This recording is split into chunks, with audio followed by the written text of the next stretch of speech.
আসসালামু আলাইকুম। আমরা বাইনারি যোগ নিয়ে আলোচনা করব। তো এর থেকে সহজ উপায়ে আর বাইনারি যোগ হতে পারে না। আজকে যেভাবে বোঝাবো। তো এখানে আমরা দেখতে পাচ্ছি 0 আর 0 আর যোগ করলে 0 আর 0 আর 1 যোগ করলে কত 1। এটা স্বাভাবিক নিয়ম বা আমাদের এখানে কমন সেন্স। তবে 1 আর 1 যোগ করলে বাইনারিতে হয় কত 10। এটা আমরা মনে রাখবো জাস্ট। আর 3টা 1 যোগ করলে কত 11। তো আরেকটা বিষয় আমরা জানি যে যখন আমরা নর্মালি যোগ করতাম যোগের বেলায় যখন যোগফল 10 হতো তখন আমরা কি করতাম 0 বসাতাম, যেরকম 5। আর এখানে যে 15 আর 5 যদি যোগ করি, এখানে 5 5 যোগ করলে 10। তো আমরা এখানে 0 বসাতাম আর হাতে রাখতাম কত 1। কারণ আমরা এখানে 10-এর 10 বসাই দিতে পারতাম, কিন্তু বসাই নাই, হাতে রাখতাম 1। ওই 1 1 যোগ করলে কত হইতো এখানে 2। সেমভাবে আমাদের এখানে যখনই 10 আসবে বা 11 আসবে আমরা কি করব, জাস্ট এখান থেকে 1 হাতে রেখে দেবো।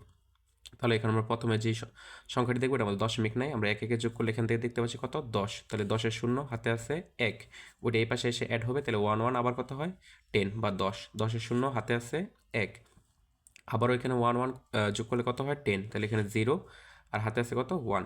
আর 3টা 1 করলে কত এখানে 11। তাহলে এখানে আমরা 1 বসাবো আর হাতের 1, অথবা আমরা ডিরেক্টলি 11 বসাই দিতে পারি।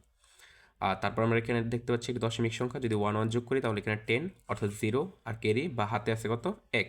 তাহলে 1 1 যোগ করলে 10 বা 1 1 যোগ করলে 10, 10 হলে 0 আর হাতে থাকে কত 1। তাহলে এখানে 3টা 1 করলে হলে কত এখানে 11। তাহলে 1 আর হাতে আছে কত 1। যখনই 10 অথবা 11 হবে তখনই হাতে থাকবে।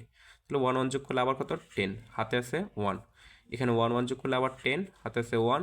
3টা 1 যোগ করলে কত 11। লাস্টে আমরা ডিরেক্টলি এটা বসাই দিতে পারি।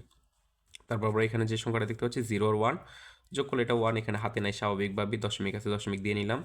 1 আর 1 যোগ করলে কত 1 আর 1 যোগ করলে আমাদের আসবে এখানে 10, অর্থাৎ 0 ক্যারি আছে এখানে 1 বা হাতে আছে 1। 3টা 1 হলে 11। তাহলে আমরা এখানে 1 বসাবো, ক্যারি বা হাতে থাকবে 1। আর এখানে যদি আবার 2টা 1 হয় তাহলে আমাদের এখানে যোগ করলে কত আসবে 10, আমাদের ক্যারি থাকবে মনে মনে 1। তাহলে এখানে 3টা 1 হলে কত 11। তারপর এখানে আমরা আরও একটি যোগ দেখতে পাচ্ছি, 0 আর 1 যোগ করলে 1, 0 আর 1 যোগ করলে এখানে 1। আর যদি 0 0 যোগ করি তাহলে কত আসবে, স্বাভাবিকভাবে এটা 0 আসবে। 0 আর 1 যোগ করলে 1, 0 আর 1 যোগ করলে এখানে 1, আর 1 1 যোগ করলে কত এখানে 10। আর আমরা এখানে সবসময় আনসারের মধ্যে বাইনারি বেস দিয়ে রাখবো।